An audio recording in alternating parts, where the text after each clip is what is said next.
엄마, 근데 3천만 원만 넣었어요? 그러면 에이, 이자도 안 넣었어요?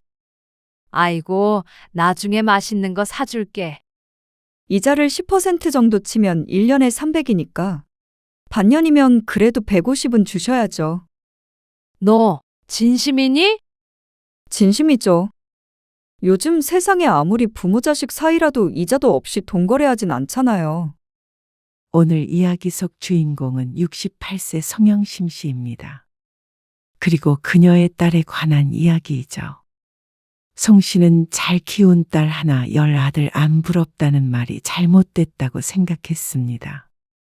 그렇지 않다면 하나, 송 씨가 남들보다 딸을 못 키운 것이겠죠. 송 씨는 자식들이 자신의 가장 큰 재산이라고 생각하며 살았습니다. 그러니까 내 걸 주어도 아깝지 않았고 헌신할 수 있었습니다. 아들, 딸 서로 의상하지 않게 결혼할 때는 똑같이 도와주었습니다. 딸이 결혼할 때도 아들만큼이나 해주었기 때문에 딸이 살고 있는 집은 송 씨가 사준 것이나 다름없었습니다. 그럼에도 그런 부모에게 10원 한 장 쓰는 것도 아까워 보이는 딸. 집은 덥석 받아가면서도 반대로 부모가 돈을 빌리니까 몇 개월이라도 이자는 줘야 한다는 딸에게 서운하지 않을 수 없었습니다. 부모 자식 간에도 돈 문제는 확실히 해야 한다며 말이죠. 그렇게 따지면 송 씨가 딸에게 받아야 할 돈은 계산조차 힘들었습니다. 그러면서 또 친정에게는 어찌나 잘하는지. 송 씨도 이제 더 이상 허튼 돈을 쓰고 싶지 않았습니다. 부모 위하지도 않고 자기 이익만 챙기려 하는 딸이 예쁘지도 않았죠. 그래서 딸의 말처럼 부모 사이라도 돈 관계를 확실히 한다는 게 어떤 것인지 보여줄 생각이었습니다. 송 씨는 아들 하나, 딸도 하나 있었습니다.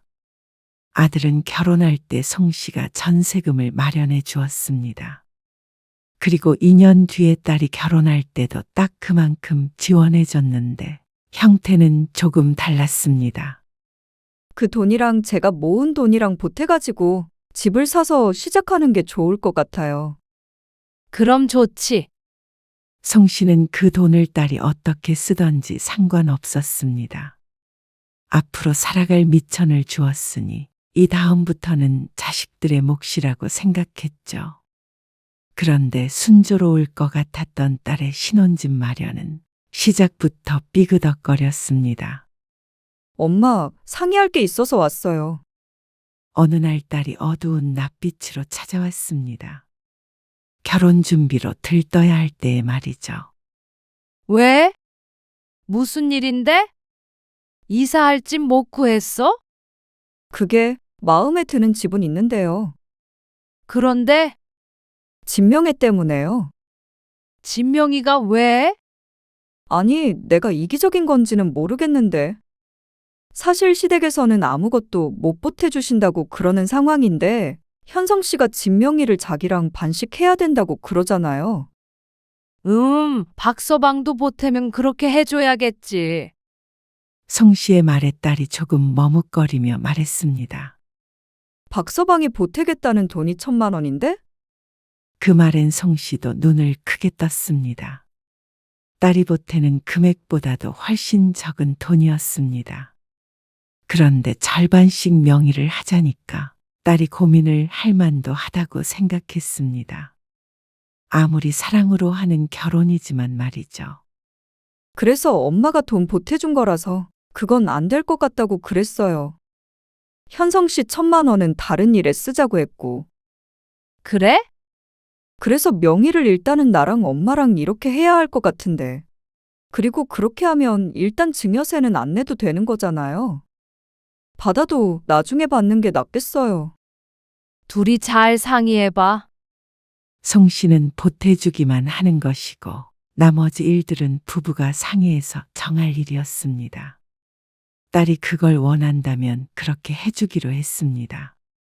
그리고 얼마 뒤에 송 씨도 아파트 소유자의 이름을 올리게 되었습니다. 딸과 이팔의 지분으로 나누어졌습니다. 나중에 들어보니 사위가 서운해하는 것 같았지만 그러고도 결혼 진행이 잘 되는 것으로 봐서는 집 문제로 다투거나 한 것 같지는 않았습니다. 그렇게 딸은 결혼을 했습니다. 그리고 송 씨와 가까운 곳에 신혼집을 사게 된 딸은 결혼 후에도 종종 송 씨의 집에 찾아오거나 송 씨를 초대했습니다. 바깥에서 만날 때도 있었죠. 박서방은 친구들 만나러 갔어요. 주말인데 너는 안 가고. 나는 그냥 엄마랑 맛있는 거 먹고 싶어서. 송 씨는 딸과 함께 근처 백화점에 왔습니다. 딸이 살 것도 있고 밥도 같이 먹자며 데리고 온 곳이었습니다. 사실 송 씨는 내심 기대했습니다.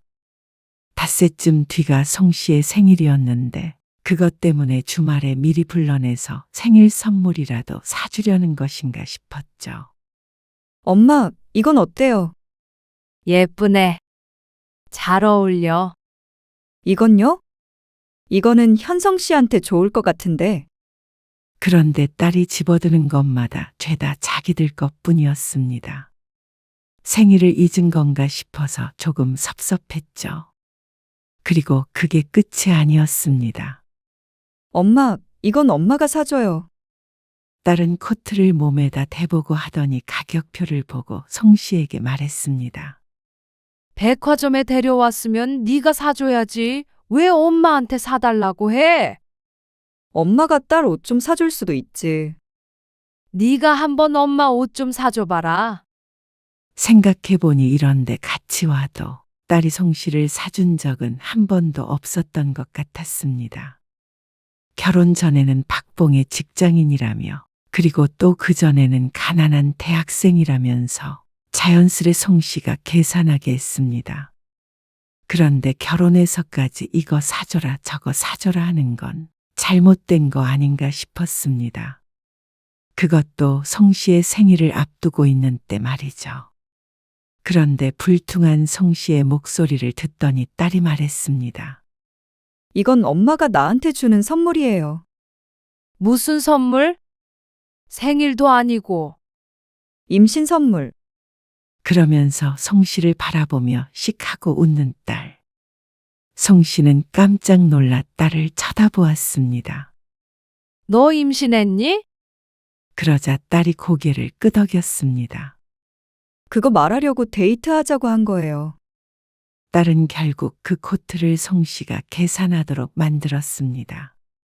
임신을 했어도 어쩐지 딸의 꿰매에 넘어간 것 같기는 하지만 기분이 좋아 원하는 대로 해주고 말았죠. 그런데 이제 시작이었습니다. 갖은 명목으로 어찌나 친정엄마를 벗겨먹으려고 하는지 딸에게 연락만 오면 겁이 날 지경이었습니다. 엄마, 나 차 빼고 있을게요. 역시나 보름 만에 만나서 같이 밥을 먹었는데 계산할 생각은 전혀 하지 않고 쏙 나가버렸습니다. 딸만 있는 것이 아니라 사위도 함께 있었는데도 말이죠. 처음엔 민망해하던 사위도 시간이 지날수록 딸처럼 변해갔습니다. 당연히 송 씨가 계산할 거라고 생각하는지 차키를 챙겨서 자연스럽게 딸이랑 가게를 나갔습니다. 송 씨는 어처구니가 없으면서도 계산을 하고 뒤쫓아갔습니다. 이럴 거면 뭐하러 만나느냐 하겠지만 송 씨는 말로는 핀잔에도 딸에게 쓰는 돈이 아깝지 않았습니다. 그리고 딸도 그걸 알고 있기에 이렇게 편하게 구는 것이고 말이죠. 맞벌이에서 경제적으로 어려운 상황도 아닐 텐데 딸은 송 씨를 만나서 지갑을 여는 일이 없었습니다. 시집을 가도 달라지지 않는 듯 했습니다. 그런데 어느 날 딸이 안사돈과 통화하는 걸 듣고는 조금 황당했습니다. 네. 어머님. 어머, 정말요? 생신이신데 그 정도는 해야죠. 다음번엔 더 좋은 곳 모시고 갈게요. 네. 다음 주요? 네. 현성 씨랑 갈게요. 어머님 좋아하는 꽃게 사갈까요? 네. 다음 주에 뵐게요. 시어머니한테 참 잘한다 싶었습니다. 지난번에 어디 여행 다녀온다는 말은 들었어도 사돈네와 가는 줄은 몰랐는데 안사돈의 생일이었던 모양이었습니다. 생일에 여행도 데리고 갔다는 점이 송씨 입장에서는 의외였습니다. 지난 송씨의 생일에서는 생일 기념으로 만나자고 해놓고는 갈비집에서 잔뜩 먹고 계산도 안 하고 가버려서 아들 내외만 계산을 했으니 말이죠. 이렇게 보면 친정에서만 짜게 구는 것 같아서 조금 속상했습니다. 물론 시부모에게 잘 보이고 싶은 딸의 입장도 알겠지만 친정에서는 퍼가기만 하고 시집에는 퍼주기만 하는 것 같으니까 마음이 조금 그랬습니다. 그리고 얼마 안 있어 딸이 출산을 했습니다. 엄마, 좀 와줘요. 송 씨는 첫 아이를 출산하고 힘들어하는 딸과 더욱 자주 만나게 되었습니다. 아니, 만난다기보다는 호출당했죠. 엄마 오늘은 바쁜데? 우빈이 친할머니한테 부탁 좀 해보면 안 될까? 사돈네도 가까이 살기는 마찬가지인데 딸은 꼭 송 씨에게만 부탁했습니다. 아니, 엄마. 어머님 오시라고 하면 나 불편해서 아무것도 못해요. 우빈이만 돌보는 게 아니라 시어머니 수발까지 들어야 한단 말이야. 출산한 지 얼마 안 된 며느리한테 안사돈이 그렇게 하시겠어? 엄마가 우리 어머님 몰라서 그렇지. 엄마 좀 도와줘요. 딸의 전화는 항상 일방적이었습니다. 아이고, 또 가봐야겠네. 당신은 민종이네 애 낳았을 때도 그러더니 애만 보다가 늙겠어. 3년 전에 아들네가 출산했을 때도 송 씨가 자주 봐줬습니다. 그런데 그때와는 조금 다르긴 했습니다. 당시엔 아이를 돌봐준 대가로 용돈을 쏠쏠하게 받아서 주말 같은 때에는 그 돈으로 놀러도 가고 했죠. 그래서 그런 재미라도 있었고 며느리가 과한 부탁은 하지 않았습니다. 그런데 딸은 친정엄마라 그런가 도무지 거리라는 것도 없었습니다. 엄마, 밥 좀 차려줘요. 애 봐주러 왔지 밥 차려주러 왔니? 나 힘들단 말이야. 또 자식의 죽는 소리에 송 씨의 몸이 자동적으로 움직였습니다. 한숨은 나왔습니다. 그리고 가끔은 서운한 마음도 들었습니다. 친정엄마가 여러 방면으로 도와주는 게 딸에게는 당연한 일처럼 여겨지는 것 같아서 말이죠. 올 때 뭐 좀 사다 줘라, 반찬 뭐 좀 해줘라 부탁은 잘만 하면서 고생했다고 용돈 한 푼 주는 법이 없었습니다. 그러던 어느 날이었습니다. 시부모만 모시고 여행에 다녀온 것이 마음에 걸렸던 것인지 남편의 생일에 딸이 말했습니다. 엄마, 아빠 생신에 여행 가는 게 어때요? 여행? 아빠가 좋아하시려나? 남편이 워낙 여행을 안 좋아하는 성격이라 생일에 여행 가자고 하면 글쎄 따라갈지 안 갈지 몰랐습니다. 아빠는 그냥 다 같이 횟집 같은 데서 밥 먹고 술 한잔 하고 그런 걸 좋아하시지. 그래도 나 결혼하고 같이 여행 간 적도 없잖아요. 아빠한테 한번 여쭤볼게. 해외여행 가면 좋겠는데? 국내 여행도 가자고 사정을 해야 할 텐데 해외여행을 과연 갈까 싶었습니다. 그리고 아직 손자도 어렸습니다. 우빈이가 장시간 비행기 탈 수 있어? 장시간은 힘들어도 가까운 데는 갈 수 있죠. 그래? 해외? 엄마도 가고 싶구나?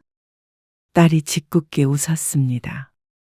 송 씨는 생각해보니 해외여행을 한 적이 한 번도 없었습니다. 남들 동남아다 중국이다 해가며 밥 먹듯이 가는데도 말이죠.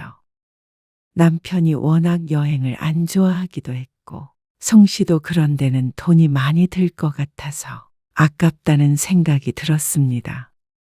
그래서 제주도 여행을 다녀오는 것이 고작이었습니다. 그래서 딸의 제안에 솔깃했습니다. 여보, 미애가 당신 생일 때 같이 해외여행 가고 싶다는데 어떻게 생각해요? 뭐? 해외여행? 아이고, 됐어. 그냥 밥 한 끼 같이 먹으면 되지. 여행을 왜 가? 그것도 해외식이나. 그래도 우리 맨날 생일마다 밥만 먹었잖아요. 지난번에 미애가 시부모 모시고 여행 갔나 보던데, 그래? 우리도 딸 덕에 해외여행 좀 가보자고요. 그러자 남편이 잠시 생각에 잠겼습니다. 그러면 제주도나 울릉도 같은 데 가. 또요? 지겹지도 않아요. 아, 우리나라에도 좋은 데가 얼마나 많은데. 그건 알지만 우리도 이제 나이가 있는데 조금이라도 건강할 때 외국도 가보고 그러고 싶어요. 이러다가 옆 나라 한번 못 가보고 눈 감으면 억울할 것 같아. 억울하기까지 해. 그럼 억울하죠.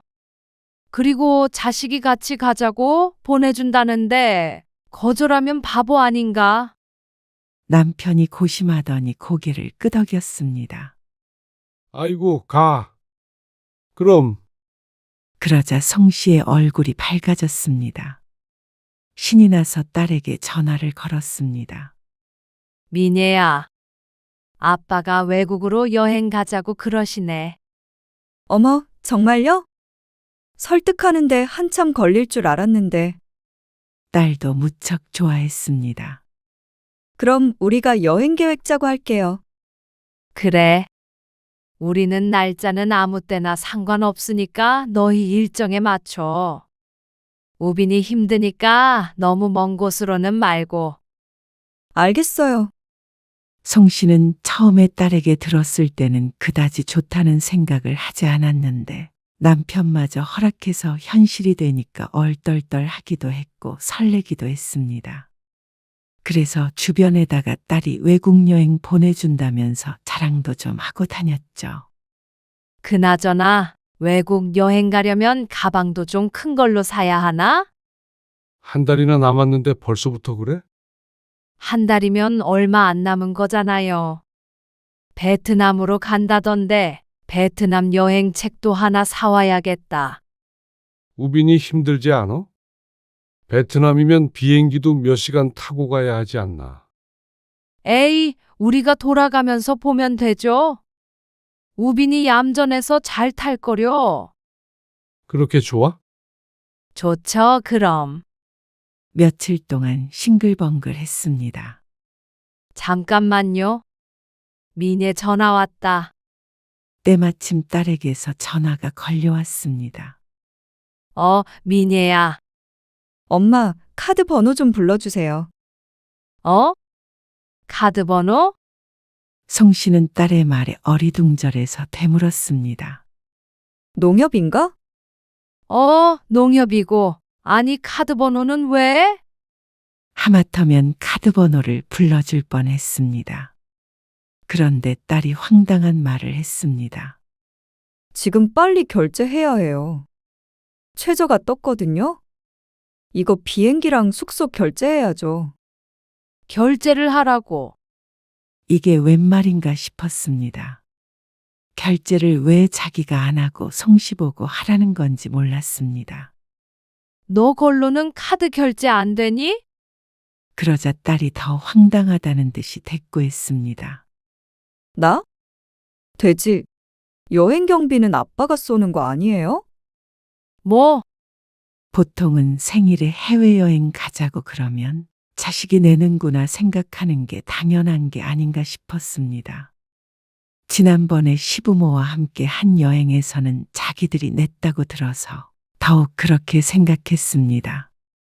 그런데 절반씩 내는 것도 아니고 쏜다는 표현을 쓰는 건 기가 막혔습니다. 쏴도 너희가 쏴야지. 왜 당사자가 쏴? 생일 기념으로 쏘는 거죠. 난 당연히 엄마 아빠가 내는 줄 알았는데. 성 씨는 할 말을 잃었습니다. 다른 건 몰라도 아버지 생일에 해외여행을 가면서도 부모에게 손을 벌리려는 건 무슨 경우인지 몰랐습니다. 박서방도 그렇게 생각하는 거야? 우리는 당연히 그렇게 생각했죠. 송 씨가 만약 사위였다면 그렇게는 못했을 것 같았습니다.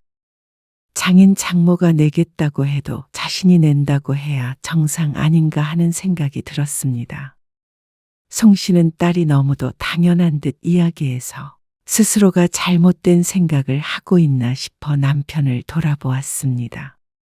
그러자 남편도 얼빠진 얼굴로 황당해하고 있었습니다. 입모양으로 송 씨에게 우리더러 내라는 거야 하며 묻기도 했습니다. 당연히 그런 줄 알고 추진했던 거죠. 그러면 안 가게요? 그걸 왜 송 씨에게 묻는 것인지 몰랐습니다. 너야말로 돈을 우리가 안 내면 안 가겠다는 말이야? 아니, 식구가 여럿인데. 그럼 그걸 다 우리가 내요? 더는 대화할 이유가 없어 보였습니다. 됐다. 그러면 여행 가지 말자. 아니, 며칠 동안 계속 인터넷 뒤지면서 최저가 알아봤는데 종일 이것만 찾았어요. 근데 이제 와서 취소하라고 그러면 서운하죠? 누가 누구 보고 서운하다는 것인지. 서운? 너희야말로 너무하는 거 아니야? 너 시부모 모시고 여행 갈 때는 다음에 더 좋은 데 데리고 가겠다고 그러고 살랑살랑 거리더니 친정부모한테는 돈 안 내면 여행 못 데리고 간다고. 아니, 그게 아니고 그런 줄 알았으면 해외까지는 좀 부담스러웠다 이 말이죠. 그러니까 부모 돈으로 가는 건 신나서 해외로 가는 거고 너희 돈은 아깝다 이거 아니니? 안 간다고 그래. 생일에 그냥 오지도 말라고 해. 남편도 화가 났는지 옆에서 한마디 거들었습니다. 아닌 게 아니라 정말 이 기분으로는 딸내와 생일을 같이 보내고 싶지도 않았습니다. 결국에 여행 계획은 무산되었습니다. 정말로 미안한 마음이 있었다면 차라리 돈이 많이 드니 제주도 여행이라도 갑시다. 근처 공기 좋은 데로 1박 2일 하고 옵시다. 이런 얘기라도 있어야 되는데 자기 돈 나간다고 생각하니까 차마 그 말이 안 나오는 듯 했습니다. 생일에는 제 딴에는 신경이 쓰였는지 집으로 찾아왔습니다. 생일 선물이라고 홍삼인지 뭔지 선물 세트를 한 박스 사왔는데 송 씨는 이제 그것조차 고깝게 보였습니다. 누구는 해외여행 가고 누구는 홍삼 박스인지. 어떻게 된 게 딸이 자기 친정부모를 이렇게도 무시하나 싶었습니다. 외식하러 갈까요? 왜? 또 밥만 홀랑 먹고 가버리게? 송 씨의 타박하는 말에 사위가 민망한 듯 말했습니다. 아니에요. 제가 살 거예요. 장모님, 사위의 입에서 자기가 사겠다는 말이 나온 건 처음이었습니다. 딸만큼이나 송 씨 부부에게 얻어먹는 걸 당연하게 여기는 사위였으니 놀랄만 했습니다. 송 씨는 딸 부부와 함께 밥을 안 먹고 그냥 보내고 싶었지만 남편은 그래도 생일이니 딸내와 보내고 싶은 모양이었습니다. 그게 아니면 인간적으로 집까지 찾아온 자식을 그냥 보낼 수는 없다고 생각했는지도 몰랐습니다. 근데 오빠는 안 와요? 집 근처 당으로 가는 길에 딸이 물었습니다. 지난주에 왔다 갔어. 오늘은 바쁘다고. 오빠는 뭐 밥도 잘 사주고 그러나 보죠? 여행도 보내주고.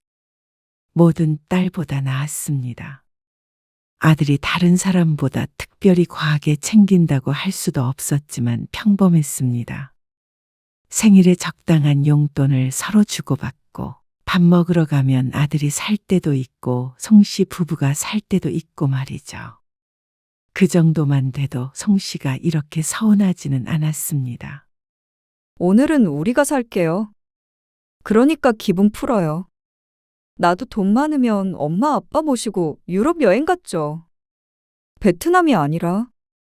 너스레를 떠는 딸이 얄미웠지만 더는 따지지 않았습니다. 그래도 송 씨 부부의 기분을 풀려고 노력하고 있는 게 가상하다 여겼죠. 송 씨와 남편은 딸 부부가 계산하기 전에 먼저 식당을 나왔습니다. 신경 쓰며 먹었더니 소화도 잘 안 되는 것 같고 계산하는 옆에 서서 기다리고 싶지도 않았습니다. 아이고, 나 휴대폰 두고 왔다. 안에다가 잠깐만요. 내가 가져올게요. 송 씨가 남편을 밖에 세워두고 서둘러 다시 안으로 들어갔습니다. 룸처럼 나눠진 공간이었는데 코너를 돌아가자 딸과 사위의 목소리가 들렸습니다. 계산을 하고 다시 테이블로 돌아온 것 같았습니다. 휴대폰을 챙기러 왔나 싶어 고개를 갸웃거렸습니다. 어머님이 뭐라셔? 뭐라고 하시긴. 좋아하시지. 며느리 덕에 새집 이사했다고. 그래? 더 못 보태드려서 죄송하다고 말씀드려. 3천만 원이면 충분해. 고맙다고 그러셨어. 갚겠다고 그러시던데.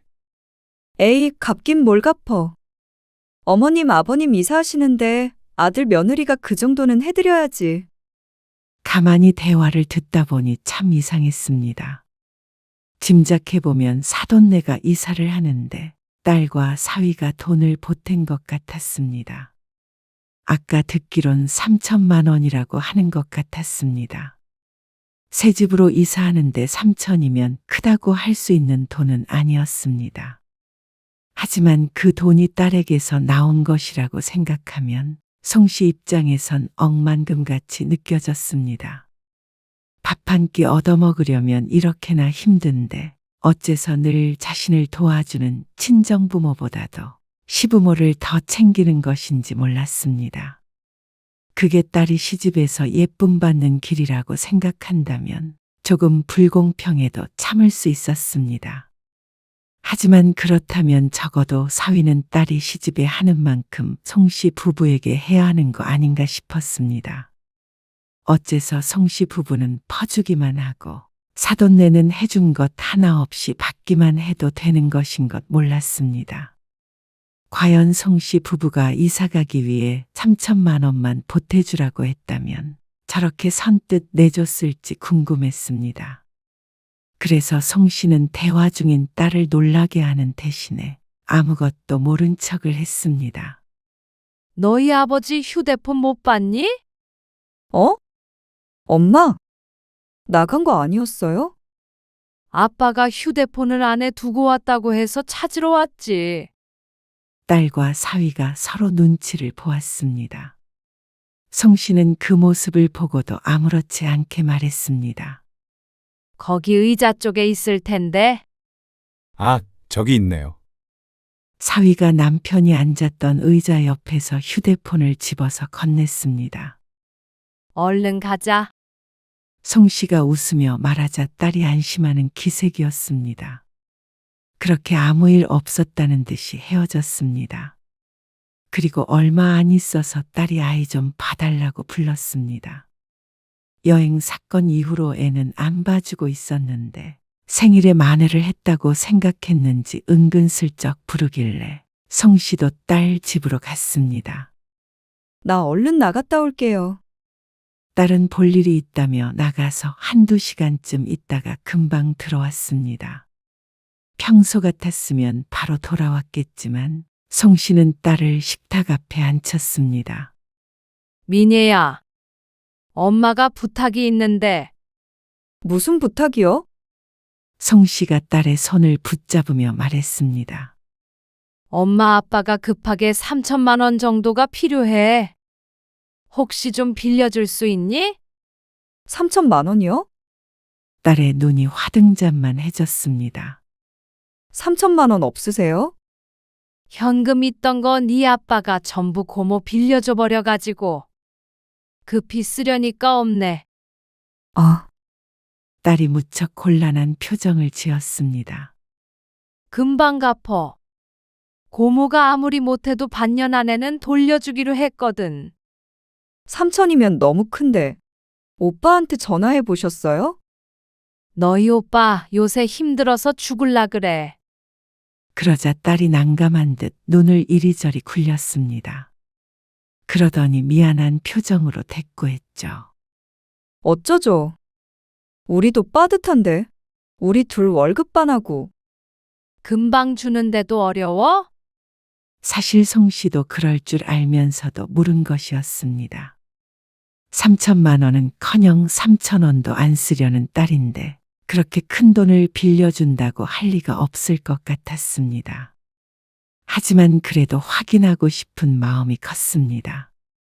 그럼에도 불구하고 결과를 알고 있었음에도 불구하고 허탈한 감정이 앞섰습니다. 대가를 바라고 준 것은 아니었지만 친정에서 집까지 해줬다는 사실을 딸은 잊은 모양이었습니다. 무얼 줘도 아깝지 않았는데 부모에게는 뭐든 아까워하는 딸을 보니 어쩐지 후회가 되는 기분이었습니다. 됐다. 다른 데서 알아볼게. 송 씨가 중얼거리자 딸이 잠시 생각에 잠겼습니다. 송 씨는 씁쓸한 미소를 지었습니다. 이게 다 무슨 의미인가 싶었습니다. 홧김에 해본 말이었지만 혼자 속으로 비참해지고 끝난 혼자만의 내기 같은 것이었습니다. 내가 자식에게 준 것이었는데 그걸 돌려받지 못해 속상해하는 스스로가 싫었고 그렇게 만든 딸에게 섭섭했습니다. 차라리 공평하게 시부모에게도 그랬다면 짠순이구나 하고 말았겠지만 친정부모에게만 박하게 구는 건 상처가 될 수밖에 없었습니다. 그런데 그때 딸이 말했습니다. 알겠어요. 3천만 원 빌려드릴게요. 1년 뒤에 주셔요. 1년? 반년이면 돌려줄 수 있다고 했는데 딸은 오히려 넉넉하게 갚으라며 3천만 원을 주겠다고 했습니다. 통장으로 넣어주겠다는 말에 어안이 벙벙했습니다. 어렵겠다더니 금방 말을 바꾼 것에 당황스러웠죠. 그러다가 그러면 그렇지 않은 생각이 들었습니다. 아무리 그래도 딸이 사정이 급하다는 부모를 외면할 만한 사람은 아니었습니다. 송 씨는 집에 돌아갈 때는 웃는 얼굴이었습니다. 유치하다고 할 수 있었지만 그래도 기분이 조금 풀린 건 사실이었습니다. 그리고 다음 날 송 씨의 통장에 3천만 원이 들어왔습니다. 물론 이 돈을 쓸 데는 없었습니다. 며칠 가지고 있다가 급한 게 해결됐다고 돌려줄 생각이었습니다. 딸도 큰 돈 빌려주고 마음이 편하지는 않을 것이었습니다. 게다가 얼마 전에 시부모에게도 3천을 줬다면 넉넉하지 않을 수도 있었습니다. 그래서 송 씨는 나흘 쯤 뒤에 딸에게 전화를 걸었습니다. 미애야, 며칠 전에 빌려줬던 3천만 원 돌려줄게. 어? 왜 벌써요? 이제 별로 필요 없을 것 같아서. 그러면 좋다고 할 줄 알았던 딸이 뜻밖의 반응을 보였습니다. 그래도 혹시 모르니까 가지고 계세요. 또 필요해질 수도 있잖아요. 아니야. 너도 이 돈 마련하느라 힘들었을 거 아니야. 아니에요. 여윳돈이니까 쓸 만큼 쓰시고 주세요. 만약 나중에 진짜로 필요한 일이 있다고 하더라도 딸에게 손을 빌릴 정도는 아니었습니다. 하지만 딸은 부모가 걱정되는지 맘 편히 쓰라고 돈은 지금 돌려주지 말라고 했습니다. 급한 일이 있다고 거짓말을 했기에 송 씨는 일단 알았다고 했습니다. 그리고 한 달쯤 있다가 돌려주겠다고 했는데 그때도 딸은 나중에 달라고 했습니다. 괜히 돈만 가지고 있는 것 같아서 마음이 불편했습니다. 딸이 이 돈으로 적금을 들어도 이자를 받을 테니 말이죠. 그런데 굳이 돌려주겠다는 돈을 1년 뒤에 달라는 딸에게 뭔가 고마우면서도 이상했습니다. 빌려줬던 돈을 빨리 준다고 하면 좋아해야 하는 거 아닌가 싶었습니다. 결국 3천만 원을 반년 뒤에 돌려주게 되었습니다. 1년 동안 가지고 있는 게 의미가 전혀 없었으니 돈은 제 주인에게 돌아가는 게 맞았습니다. 딸이 뭐라고 해도 송 씨는 3천만 원을 딸의 계좌로 입금했습니다. 3천만 원 통장에 넣었다. 그동안 잘 썼어. 그래도 엄마가 어려울 때 도와주려는 마음이 있다는 것에 위안을 받았습니다. 그런데 송 씨의 전화에 딸이 황당한 대답을 했습니다. 엄마, 근데 3천만 원만 넣었어요? 그러면 에이, 이자도 안 넣었어요? 송 씨는 딸의 말에 웃었습니다. 장난을 치고 있는 줄 알고 말이죠. 아이고, 나중에 맛있는 거 사줄게. 그런데 딸이 농담 섞인 진담을 했습니다. 이자를 10% 정도 치면 1년에 300이니까 반년이면 그래도 150은 주셔야죠. 웃음기 섞인 말에 송 씨는 긴가민가 했습니다. 농담 같았지만 내용이 너무나 구체적이었으니 말이죠. 너 진심이니? 진심이죠. 요즘 세상에 아무리 부모 자식 사이라도 이자도 없이 돈 거래하진 않잖아요. 송 씨는 할 말을 잃었습니다. 딸이 진심으로 이자를 요구하고 있었습니다. 그것도 10%씩이나 말이죠. 아니, 얼마인지가 중요한 게 아니었습니다. 어떻게 딸이 자신에게 그런 말을 할 수 있는지 몰랐습니다. 어처구니가 없었습니다. 돈을 빌리고 며칠 만에 돌려주겠다고 할 때 굳이 1년 쓰고 주라더니 송 씨에게 돈 장사를 하려고 한 모양이었습니다. 돈이 궁한 것도 아니고 어쩜 이런 애가 다 있나 싶었습니다. 부족하게 키운 것 같지 않은데 결혼하고 나니까 부모에게서 한 푼이라도 못 뜯어가서 안달이 난 것 같았습니다. 물론 정말로 송 씨가 딸에게 큰 돈을 빌렸던 것이었다면 송 씨도 좀 더 챙겨서 갚았을지도 몰랐습니다. 근데 딸의 심보가 너무 못됐습니다. 저금하는 것보다 나은 이자를 받기 위해서 빌려준 것인가 싶으니까 화가 났습니다. 처음부터 그런 꿍꿍이었는지 아니면 지금에 와서 그렇게 생각한 것인지 몰랐지만 중요한 것은 부모에게는 조금도 손해보고 싶지 않다는 건 분명해 보였습니다. 나흘 만에 갚겠다고 했을 때 갚지 말라며? 엄마가 또 필요한 일이 있을까봐 그랬죠. 너 정말 너무한 거 아니니? 딴 사람들한테 한번 얘기해봐라. 부모한테 이자 달라는 자식이 있는지. 그러자 딸이 오히려 더 황당하다는 듯이 대꾸했습니다. 당연한 걸 물어보라고 그러세요? 아무리 부모 자식이라도 돈 관계는 잘 따져야 해요. 그래야 나중에 안 서운하죠.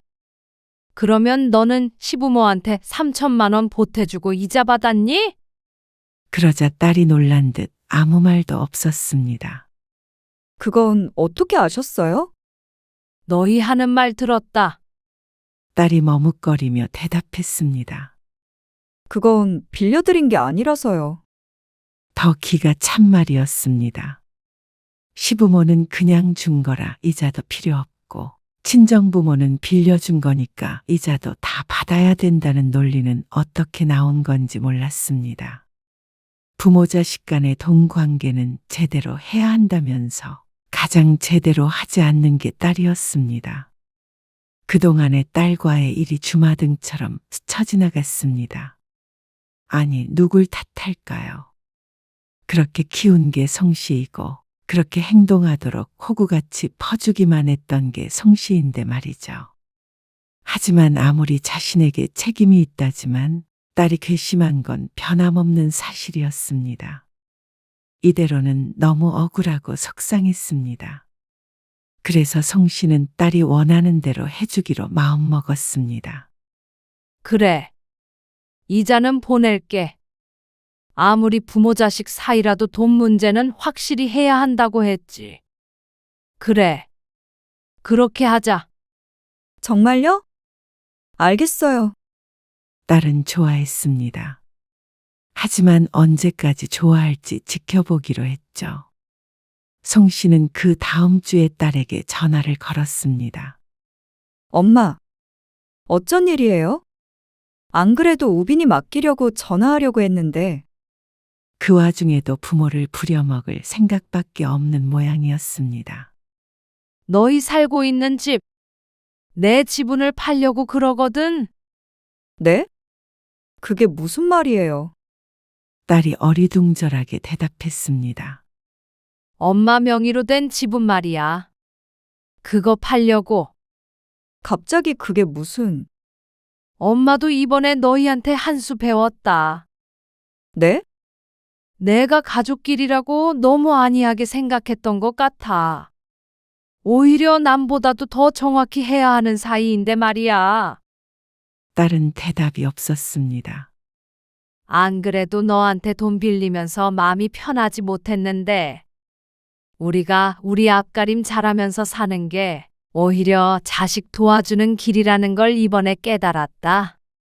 엄마, 그렇다고 줬던 걸 팔아버린다고 하시면 어떡해요? 그리고 그럼 저희 집은요? 지분을 딴 사람한테 팔아버리면 저희 집 경매 넘어가는 거 아니에요? 그럼 너희가 사면 되잖아. 뭐라고요? 아니, 이미 우리 집인데 또 사라는 말이에요? 돈 관계는 확실하게 해야 한다며. 이참에 정리하는 거지. 엄마, 갑자기 왜 이러는데요? 아, 혹시 이자 받은 것 때문에 그래요? 돌려드릴게요. 안 그래도 엄마한테 너무한 것 같아서 마음에 걸렸어요. 아니야.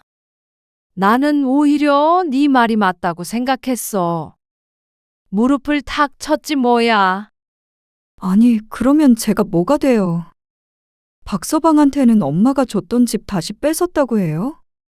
박서방도 그런 거 좋아하잖아. 돈 관계 확실한 거. 엄마, 그럴 만한 돈이 있었으면 애초에 집을 받지도 않았죠. 너희 보니까 여유 있는 것 같은데 뭘. 시부모 집 사는 것도 보태주고 우리 빌려줄 돈도 있고. 그리고 주택담보대출이라는 제도도 있잖니? 지금 그러면 대출 받아서 엄마가 보탠 돈 갚으라는 말씀이잖아요. 그러면서 딸은 성씨를 원망했습니다.